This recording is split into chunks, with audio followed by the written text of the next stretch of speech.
et bienvenue dans cette nouvelle entrevue pétillante. Bonjour Anne-Claire. Bonjour Thérèse, bonjour à tous. Merci d'être toujours aussi nombreux à nous écouter et à aimer ce format de l'entrevue pétillante. On a plein de retours positifs, donc merci beaucoup. On essaye aussi de répondre à vos questions, aux thématiques que vous nous suggérez, etc. Donc n'hésitez pas à nous en soumettre en commentaire, par mail ou sur les réseaux sociaux. Et n'hésitez pas aussi à utiliser la petite loupe, la barre de recherche de la chaîne, pour regarder les thématiques que nous avons déjà traitées, parce que souvent vous nous demandez des thématiques dont en fait on a déjà parlé.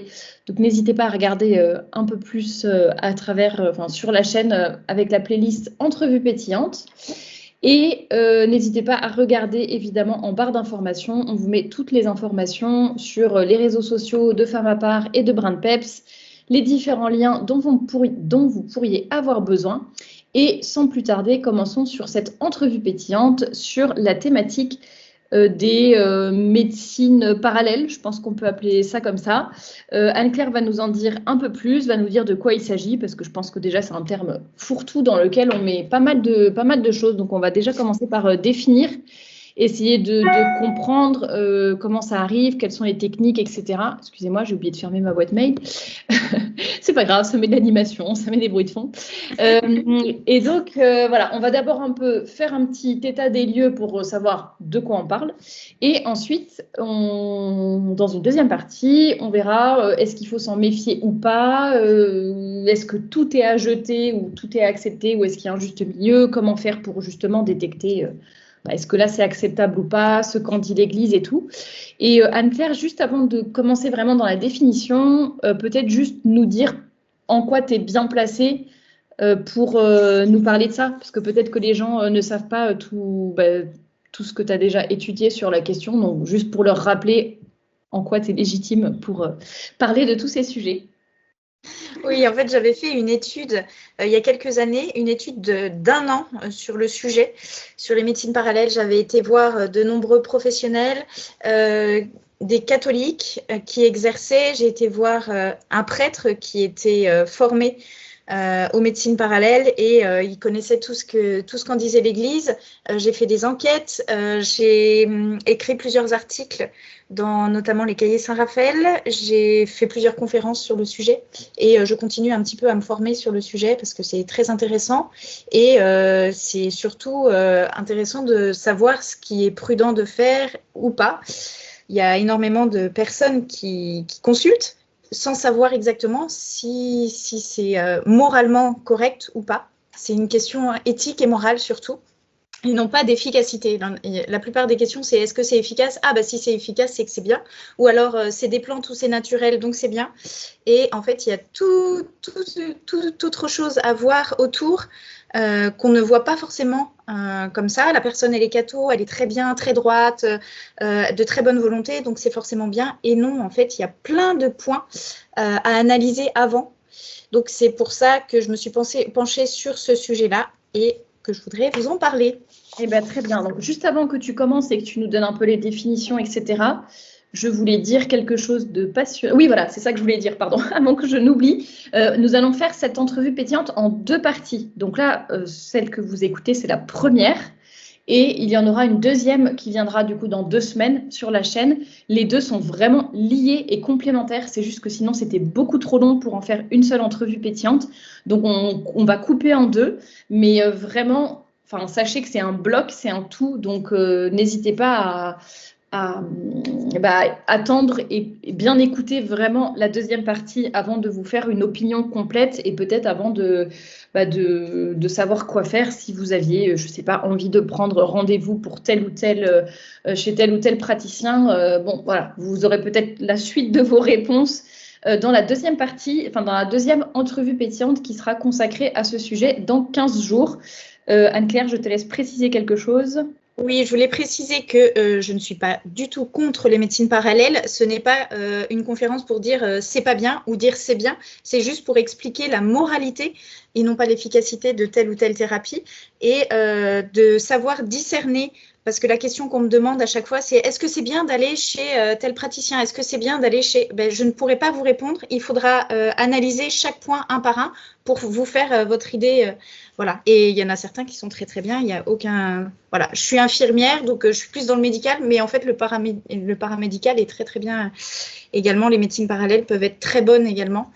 Ça dépend sous quel point on les voit. Voilà. Très bien. Au moins, tu vas nous donner les clés pour discerner. Donc, c'est ça qui est important et pour essayer de se faire, de pouvoir décider en toute connaissance de cause. Écoute, je te propose de commencer avec la définition des médecines parallèles, tout simplement. Voilà, on dit médecine parallèle, on dit aussi thérapie alternative, médecine non conventionnelle, dite douce ou complémentaire à la médecine classique. Donc, douce, ça paraît justement très beau, très, très doux, donc beaucoup moins agressif, entre guillemets, que la médecine classique. Mais il peut y avoir plein de choses qui peuvent être beaucoup plus agressives. On en parlera plus tard. Les méthodes… Alors, attendez. Ah oui, c'est ça. C'est répandu différemment selon les pays. Donc, il y a le Danemark, l'Allemagne, la Suisse, l'Angleterre. C'est toléré. Et dans certains pays, c'est carrément interdit. Voilà, ça dépend des… Voilà. Qui pratiquent? Ce sont ce qu'on appelle des guérisseurs, des rebouteux, des magnétiseurs, des acupuncteurs, des kinésiologues, des homéopathes, des hypnothérapeutes, des naturopathes, des réflexologues, etc., etc. Je ne sais plus combien il y en a, mais il doit y en avoir des centaines et des centaines et des centaines. Et beaucoup qu'on ne connaît pas forcément, mais qui sont assez intéressants à connaître. Qui consultent en général et pourquoi? Ce sont des personnes en fait qui se tournent souvent vers eux par peur des hôpitaux ou des opérations chirurgicales ou des médicaments un peu trop chimiques ou alors le syndrome de la blouse blanche qui est très réel, peur enfin voilà, un stress dès qu'on voit une blouse blanche. Donc ces personnes-là ou des personnes qui souhaitent plus d'écoute, parce que c'est bien connu, les médecins, les infirmières à l'hôpital, tout le personnel médical n'a pas le temps d'écouter la personne qui est en souffrance, à la fois physique, mais souvent psychologique aussi. Et on a un besoin d'écoute tellement important que ces personnes-là se disent, au moins chez une personne qui pratique les médecines parallèles, elle prend le temps, et ça fait partie de la médecine parallèle, elle prend le temps, voilà.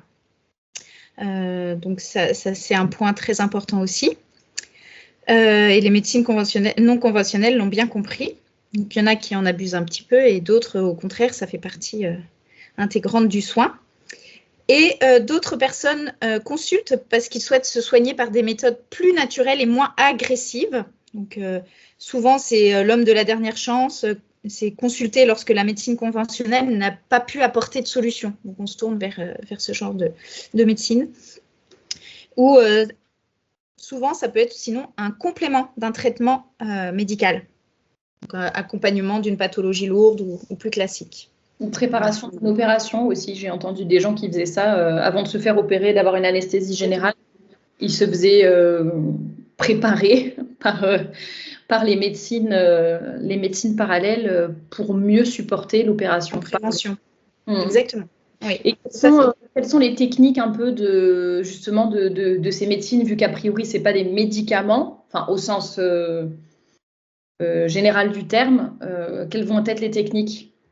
Alors, en général, il y a principaux piliers de médecine parallèle et les diverses spécialités, ça va être le toucher, donc ce qu'on appelle l'imposition des mains. Ça peut être l'écoute active, on en a parlé tout à l'heure, pour l'écoute du mal-être du malade.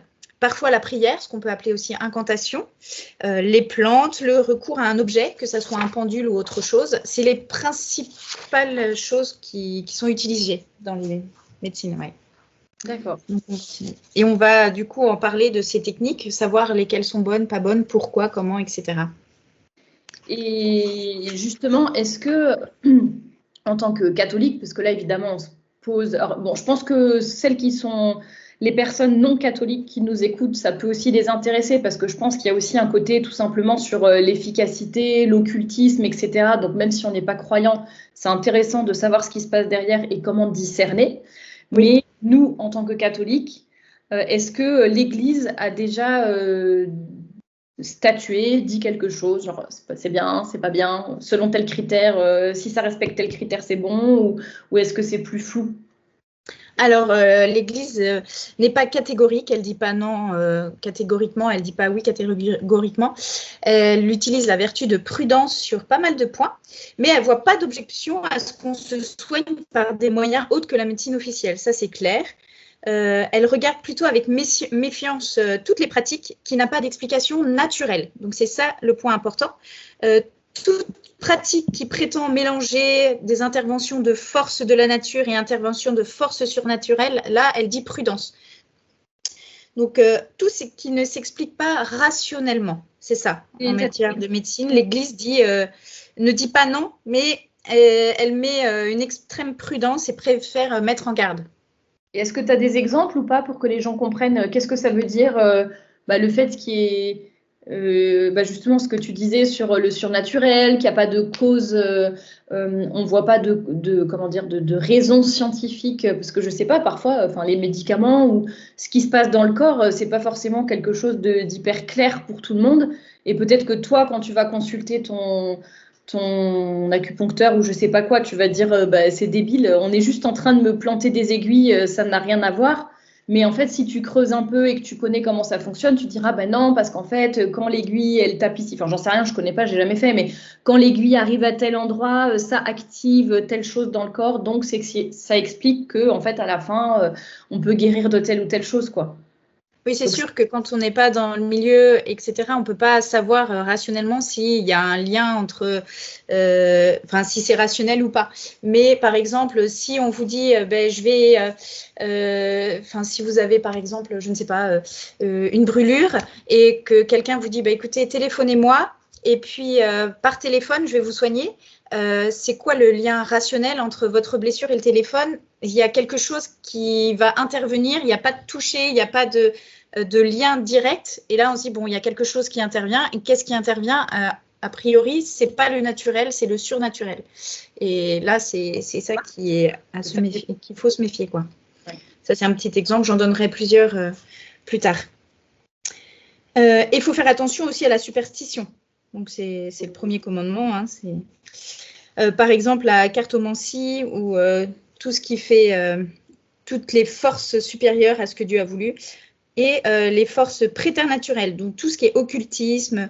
Il y a des risques d'infestation qui sont assez importantes ou de possession. Là, il y a eu beaucoup de témoignages, il y a beaucoup de témoignages là-dessus de personnes qui font de l'occultisme, etc.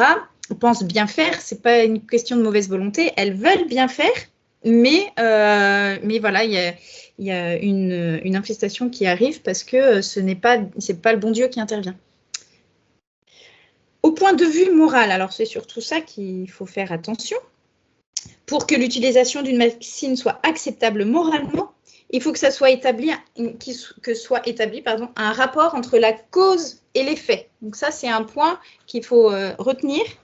Par exemple, on peut tout à fait soutenir que l'utilisation de bracelets de cuivre, donc là, c'est par rapport à l'exemple que je voulais donner aussi tout à l'heure, vous mettez un bracelet de cuivre pour soulager les articulations douloureuses. Il peut y avoir... ou un collier d'ambre pour calmer les nerfs. Voilà.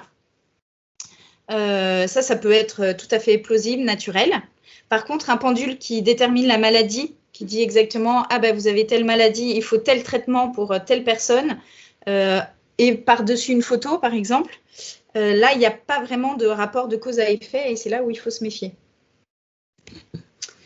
Et au point de vue moral, les phénomènes dont l'explication naturelle est impossible, ça, c'est interdit. Donc, le pendule à distance, je vous en parlais tout à l'heure. Je précise, c'est pas parce que j'espère que je me trompe pas, mais c'est pas parce que tu dis, tiens, par exemple, là, on peut voir qu'il y a un lien de cause à effet, donc c'est déjà pas mal. Ça veut pas dire que, ah tiens, il peut y avoir un lien, donc c'est forcément acceptable. Non, ça fait partie de l'un des critères. Voilà. Pour terminer, ne nous trompons pas, ne disons pas, ah tiens, là, c'est bon, il peut y avoir un lien physique ou je ne sais quoi, donc c'est que c'est bon, c'est que c'est autorisé par l'Église. Non, c'est l'un des critères qui va servir à avoir du discernement et on va vous parler d'autres critères au fur et à mesure. Tous les points qu'il faudra... Voilà, c'est ça. Les entrevues pétillantes, d'où l'intérêt de rester jusqu'au bout de celle-ci et d'écouter la suivante qui sortira dans 15 jours. Voilà. Sur les points qui peuvent être les causes naturelles, ça peut être ce qu'on appelle les impositions des mains. Si une personne vous fait un massage ou vous soigne par les mains pour remettre en place le dos, ou voilà, ça peut être naturellement normal. On peut ressentir une chaleur quand on appuie sur certains points, ça peut remettre en place, etc. Ça ne veut pas dire que toutes les impositions des mains sont bonnes, mais ça, c'est quelque chose qui, naturellement, peut être tout à fait plausible. Donc là, la loi morale, voilà. Voilà pour ce qu'en dit à peu près l'Église, sachant qu'il y a des formes préternaturelles, donc c'est-à-dire que c'est une intervention surnaturelle qui ne vient pas forcément de Dieu. Voilà. Donc il faudra se méfier aussi de tous ces points-là. Alors peut-être que maintenant, si ça te va, on va peut-être regarder chaque entre guillemets médecine parallèle, les dons, les incantations, l'imposition des mains, enfin tout, la psychologie des objets, tout ce dont tu as parlé. On va peut-être les voir un par un et peut-être qu'on voit la moitié aujourd'hui et dans la prochaine entrevue pétillante, vous aurez les indications pour les autres, si ça te va de faire comme ça. Oui. Donc par rapport aux incantations et aux prières, quand il y a un thérapeute qui fait des prières, ça ne garantit pas qu'il y a un réel charisme en fait, même qui vienne de Dieu. Toute prière fait forcément appel au surnaturel, donc potentiellement imprudent, voire même très dangereux de l'utiliser pour garantir systématiquement un effet médical. Normalement, ce n'est pas au thérapeute de faire la prière, c'est à la personne qui reçoit, si elle le souhaite, de prier pour sa guérison, pour que ça se passe bien, etc. Mais le thérapeute n'a pas à faire de prière, même s'il est catholique, même si, sauf s'il demande à la personne qu'il l'a dit de vive voix et qu'il n'y ait aucun secret là-dessus. Voilà. Il ne faut pas que les incantations, ce qu'on appelle incantation, c'est des sortes de formules magiques qui fonctionnent à chaque fois. Quand quelqu'un vous dit j'ai une petite prière, qu'elle la dise ou pas, et ça me fonctionne à chaque fois, c'est qu'il y a quelque chose qui ne va pas. Parce que le bon Dieu n'agit jamais comme ça. Il ne fait jamais en sorte qu'un miracle arrive à chaque fois. Même les saints, quand ils guérissaient, ce n'était pas à chaque fois. C'est le bon Dieu qui décide quand ça fonctionne ou pas. Donc, il faut faire attention à ne pas tout mélanger, quoi. À ne pas prendre ça pour une formule magique et se méfier quand il y a quelque chose de systématique. Enfin, soi-disant c'est un miracle, mais c'est systématique. C'est bizarre. Par exemple, tous les gens qui vont à Lourdes, tous les malades qui vont à Lourdes ne guérissent pas. Non, ce serait bien, mais non. Non, mais voilà, c'est un miracle, ça arrive de temps en temps, comme tu dis, quand le bon Dieu le veut, mais voilà.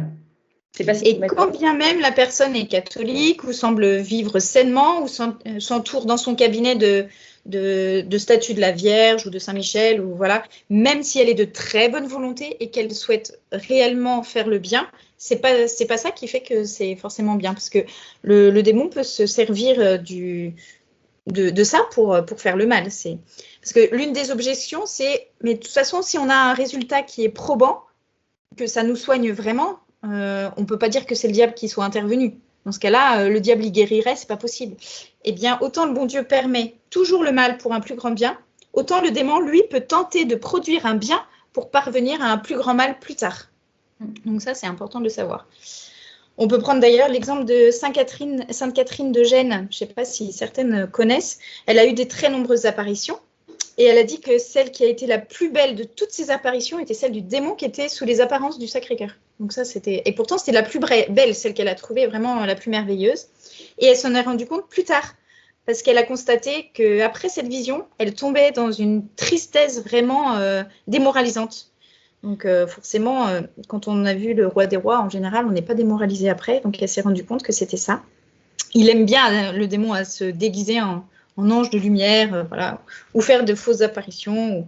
Mais c'est pareil pour tout ce qui est dans les médecines parallèles, tout ça, il peut faire un bien pour un plus grand mal plus tard, quoi. Donc, il ne faut pas tomber non plus dans la superstition par rapport aux prières. Toutes les prières, voilà, c'est pas une formule magique. Si on ne dit pas, par exemple, je vous salue Marie, exactement comme il faut, ça veut dire qu'on n'a pas bien prié. Non, c'est le cœur qui compte. Et voilà, donc s'il y a des prières et que c'est les mots qui comptent, telle une formule magique, là, on sait déjà qu'il y a quelque chose qui ne va pas. Voilà. En tout cas. Après, on peut parler des dons. Ça, c'est les questions qui reviennent souvent. Oui, mais de toute façon, la personne, elle a un don. Que penser du don? Est-ce que c'est bien? Est-ce que c'est pas bien? Si c'est un don de Dieu, voilà. Alors déjà, il faut savoir qu'un don, c'est un cadeau offert. C'est un bienfait, un talent qu'on a, une qualité qui est innée, que le bon Dieu nous a donnée. Donc, un don de Dieu, c'est un charisme. Donc, ça existe, mais pour le bien commun, pour faire passer un message. Donc, par exemple, les saints, ils développent une vertu et le but, c'est de montrer cette vertu à tout le monde pour la développer au vu du monde et pour faire de l'apostolat, pour faire connaître le bon Dieu. Le but du don que le bon Dieu nous donne, c'est surtout de rayonner pour le faire connaître. C'est ça. Si le but de la personne, c'est de vous guérir, mais qu'après, elle ne vous incite pas à aller au sacrement, qu'elle ne vous incite pas à devenir quelqu'un de meilleur et de vous rapprocher du bon Dieu, c'est que ce n'est pas un don du bon Dieu parce que ça n'a pas l'effet escompté. Ou alors qu'elle ne l'utilise pas comme il faut, quoi. S'il y a une personne qui vous dit dans un cabinet que c'est un don du bon Dieu, la question se pose alors de savoir si on peut faire payer un don du bon Dieu. C'est ça aussi. Est-ce qu'on peut se faire payer? Normalement, non. Quand c'est un don, on ne fait pas payer. Et un don n'est pas transmis par une formule. Si on me dit j'ai le don de mon arrière-grand-père qui m'a transmis la formule et depuis j'ai reçu le don, ça ne vient pas du bon Dieu. On ne transmet pas un don par une formule. Ça, c'est clair, quoi. On ne transmet pas tout court, je veux dire. Enfin, c'est pas héréditaire, quoi. C'est pas la manière habituelle d'agir du bon Dieu, en fait. Tiens, mon grand-père était coupeur de feu, ça se transmet de génération en génération. Bon, je sais pas, c'est un peu bizarre. Là, je parle surtout d'une formule. Ah oui. Si mon grand-père m'a transmis la formule et depuis, j'ai le don. Depuis qu'il m'a transmis la formule, j'ai le don. Là, ça va pas. Après, il y en a certains qui peuvent dire c'est de génération en génération parce que c'est dans les gènes. Il y a peut-être naturellement quelque chose de plausible, mais dans ces cas-là, on le fait pas payer. C'est quelque chose qui ne fonctionne pas à chaque fois parce que le bon Dieu n'agit pas comme ça. C'est au bon vouloir du bon Dieu de faire un miracle ou pas, parce que c'est ça en soi. Voilà un petit peu, quoi. D'ailleurs, par exemple, le coupeur de feu, t'en parlais, ils sont très connus pour leur efficacité. Mais la technique, elle consiste à prononcer normalement des incantations qui sont transmises par un don. Si ce n'est pas le cas, d'accord. Mais si c'est des incantations qui ont été transmises, là, l'Église, elle est très méfiante là-dessus.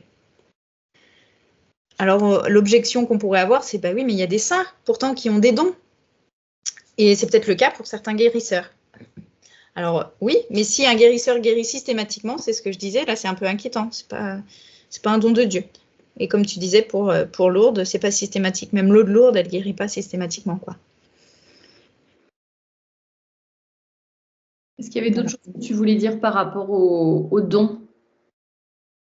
Par exemple, je voulais donner un autre exemple aussi. Saint Jean de la Croix dit qu'en ce qui concerne les charismes, il faut être a priori assez sceptique et ne pas être crédule. En faisant ça, on ne s'oppose pas à une éventuelle intervention réelle du bon Dieu. Mais par exemple, à Lourdes, le curé à qui Bernadette a parlé s'est montré extérieurement assez incrédule. Il ne voulait pas y croire et il a eu raison parce qu'il a fait preuve de vertu de prudence. Et en la revoyant la première fois, par la suite, les événements ont montré que ce qu'elle disait était juste. Mais à première vue, il a pas cru. Et il a eu raison, quoi. Et à Lourdes, c'est pareil. Et l'Église, d'ailleurs, est très méfiante par rapport à tous les miracles qu'il y a. Scientifiquement, à Lourdes, il y a, je ne sais plus le chiffre exact de vrais miracles avérés scientifiquement. Et l'Église n'en compte même pas la moitié. Enfin, c'est-à-dire qu'elle en accepte par prudence, qu'elle en accepte à peine la moitié. Donc, l'Église est très prudente, plus que les médecins scientifiques, quoi. Voilà là-dessus. On peut passer, si tu veux, à l'imposition des mains. Oui, on va finir par l'imposition des mains et on fera les autres médecines parallèles dans le prochain épisode. Il y a tellement à dire. Donc déjà, l'imposition des mains, ça dépend vraiment de comment c'est fait. Nous, en tant qu'être humain, tout passe par le corps, par les sens, les 5 sens. Quand on a peur de quelque chose, on a des frissons. Quand on est stressé, on a la bouche sèche, les mains moites. Enfin voilà, tout passe par le corps. Il y a une redondance un peu de l'âme sur le corps. Et ça, voilà, c'est comme ça qu'on est fait. Donc, il n'y a pas d'incohérence à ce qu'un praticien puisse utiliser les mains pour nous soigner. Et même notre âme a besoin des sens et du corps pour voilà. Les deux sont liés. Et l'état de notre corps influe sur notre âme. Donc, d'ailleurs, combien de malades témoignent ainsi que la souffrance ou la fatigue rend la prière difficile. Ça, c'est clair. Donc, il est tout à fait compréhensible de pouvoir soulager ces maux par un rapport avec les mains. Donc, il est possible de sentir la chaleur d'une zone. Certaines personnes, d'ailleurs, sont plus habilitées à le faire que d'autres, plus de sensibilité. Et grâce à la sensibilité ou grâce à l'expérience. Sachant qu'il y a des personnes qui sont ce qu'on appelle hypersensibles. Ça, il y en a plein. Hypersensibles, ça veut dire qu'elles ressentent, quand on est dans une pièce, elles ressentent fortement que telle ou telle personne ne va pas bien. Elles se sentent d'ailleurs pas bien. Et voilà, ça, c'est quelque chose de naturel, à condition de ne pas le développer, le surdévelopper. Il y en a qui se disent, voilà, je me sens pas très bien parce que telle personne va pas très bien, elle ressent ça, je ressens ça, je vais lui prendre son mal-être et je vais le prendre sur moi. Et ces personnes-là, en général, sont extrêmement fatiguées, exténuées parce qu'elles prennent sur les autres. Il y a quelque chose qui n'est pas forcément bon parce que voilà, ça les aide pas. Donc l'hypersensibilité peut être très bonne, mais il faut pas trop l'exploiter, quoi. Et il y a l'expérience qui fait qu'on peut imposer les mains. Voilà, ça dépend de plusieurs techniques, ce qu'on appelle empiriques, etc. Donc, il y a la réflexologie, il y a beaucoup de thérapies qui utilisent l'éthiopathe, le réflexologue. Ils utilisent les mains pour soigner. Donc, ils peuvent avoir un rayonnement naturel, quoi. Comment ? Le kiné, j'ai dit, mais c'était idiot. Oui, le kiné. Oui. Mais il n'y a pas forcément de pensée surnaturelle à ça. Il n'y a rien d'ésotérique derrière, quoi. Tant qu'il n'y a pas d'incantation. Oui, voilà. En touchant certaines zones du corps, on débloque certaines choses ou on détend d'autres choses, ou j'en sais rien, mais... Voilà. Alors, si la personne dit juste je viens vous soigner les articulations par des massages, il n'y a aucun souci. Si vous dit par contre je vais imposer les mains parce que j'ai un charisme que j'ai reçu et qui propose une philosophie derrière ou alors une incantation, là déjà, non, il faut se méfier, ça peut être dangereux. J'en profite pour dire que, à mon avis, corrige-moi si je me trompe, mais là tu diras, si quelqu'un vous dit j'ai un charisme, qui ceci, qui cela, en fait, j'imagine que rarement ils vont dire des choses pareilles finalement. Ils vont pas dire comme ça, révéler d'un coup, parce qu'ils savent très bien que ça peut faire peur aux gens, ou que les gens, pas forcément par rapport à la foi, mais du point de vue justement dubitatif, enfin voilà, scientifiquement, les gens vont... C'est complètement perché, donc voilà. Et justement, peut-être qu'il faudrait que tu nous expliques, soit maintenant, soit dans la prochaine entrevue, mais peut-être quelles sont les questions à poser ou comment demander pour essayer de comprendre qu'est-ce que la personne est vraiment en train de faire. Parce que je pense que ce genre de praticiens, en tout cas ceux qui sont, pas forcément mal intentionnés, mais qui font des choses un peu louches, ésotériques, etc., en général, ils vont pas te le dire directement. Coucou, j'ai passé un pacte avec le démon, je suis là pour, enfin, tu vois. Donc, alors, ils s'en rendent pas forcément compte. Ouais, en plus, ils s'en rendent pas forcément compte. Donc, je pense qu'il faut un peu creuser, que les gens vont pas directement vous annoncer, tiens, j'ai un charisme que j'ai hérité de mon grand-père grâce à une formule. Voilà, donc c'est peut-être à vous d'essayer de comprendre, qu'est-ce que vous allez me faire, docteur, ce qui est d'ailleurs, je pense que les médecins... ce sont pas des docteurs, justement. Oui, mais bon, voilà, qu'est-ce que vous allez me faire, et pour essayer de comprendre les gestes, tout ça, voilà. Oui, voilà, il faut poser des questions en toute simplicité, même avant de venir au cabinet par téléphone quand on prend rendez-vous. En quoi consiste la séance, comment ça se passe, où vous avez fait votre formation, parce que c'est important de savoir si c'est quelqu'un qui s'est formé ou s'il a reçu, si c'est quelque chose qu'il estime avoir reçu ou il s'est formé pour. Est-ce que c'est une thérapie qui est diplômante ou pas? Ça, c'est plein de points aussi qu'il faut poser comme question. Il y a certaines thérapies qui sont scientifiquement prouvées. Et dans ce cas-là, déjà, si la science dit qu'il y a quelque chose de naturel à ça, c'est plus facile. Si c'est complètement perché et qu'on ne voit pas le lien, vaut mieux éviter. Si vraiment on ne voit pas le lien du tout, là, faut vraiment éviter, quoi. Y a plein de questions à se poser, effectivement, mais on pourra peut-être en parler la prochaine, quand on aura fait tous les points. Est-ce que déjà l'imposition des mains, il y a des choses que tu voulais ajouter? Ou est-ce qu'on s'arrête là pour aujourd'hui et on parle des autres Je pense qu'on devrait peut-être s'arrêter ici pour ensuite, oui, voilà, qu'on ait toute l'entrevue. Oui, très bien. Ce qu'on fera, c'est que pour les personnes qui nous écoutent, donc dans 15 jours, on postera la deuxième partie. On parlera des objets, on parlera du magnétisme notamment, de la psychologie, des pierres, des plantes, etc., de comment se protéger des dangers. Et voilà, on va essayer de résumer un petit peu aussi tout ce qu'on aura vu et quels sont un petit peu les critères de discernement. Si en attendant, vous avez des questions, n'hésitez pas à les poser en commentaire. Je sais que Anne-Claire lit vos commentaires et pourra y répondre puisque c'est elle la spécialiste. Ou alors, vous pouvez m'écrire par mail et je lui transmets. Enfin, je crois que dans la description, il y a aussi le mail de Brin de Peps. Donc, n'hésitez pas à nous contacter, quoi qu'il arrive, et nous essaierons de répondre à vos questions. Merci Anne-Claire de tout ce que tu as partagé aujourd'hui. Et puis, on vous dit à dans 15 jours pour une nouvelle entrevue pétillante. À bientôt!